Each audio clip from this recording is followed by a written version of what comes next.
विविध पुराणात म्हणा किंवा एकंदरीत आपण देशाच्या पर्यटनाचा विचार केला तर कोकण जणू स्वर्गच.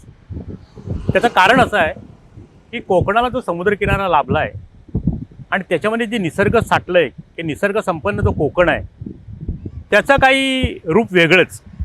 म्हणजे कोकणी माणसाच्या प्रेमात पडावं किंवा कोकणाच्या प्रेमात पडावं असं आपण जे म्हणतो ना ते खरंच आहे. परंतु हे कोकणी माणसाला कधी कळणार? आता हेच पहा ना, माझ्या पाठीमागे आपण भाटे ब्रिजवरती उभे आहोत आणि त्याच्या बाजूची हा भाटे बीचची संपूर्ण समुद्र अथांग पसरलेला आहे आणि तिथे आता थवेच्या थवे येत आहेत ते सिगल पक्ष्यांचे. त्यांचा आता परतीचा प्रवास सुरू झाला आहे.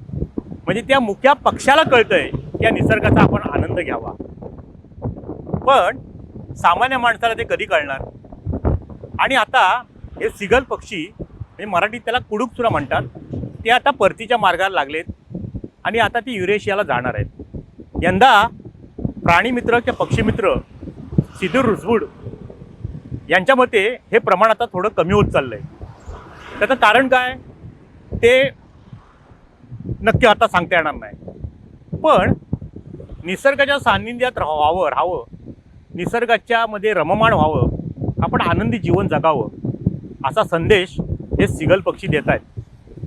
आणि म्हणून कोकणला स्वर्ग म्हणावा याचं कारण असं की आज आपण अनेक समुद्रकिनारे ह्या कोकणातले पाहतो, निसर्ग संपदा पाहतो, नारळी पोपळीची झाडं पाहतो आणि अतिशय सुंदर असं सूर्यास्त असेल, सूर्योदय असा अनेक मार्गातून अनेक कोण्यातून आपल्याला पाहता येतो.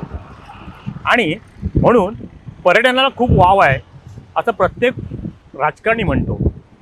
पण कोकण मला आवडतं, कोकण मला फार सुंदर वाटतं आणि कोकणातनं वर्षातनं एकदा येऊन जावं असंच मला वाटतं. हा संदेश हे सिगल पक्षी देत आहेत एवढं मात्र नक्की.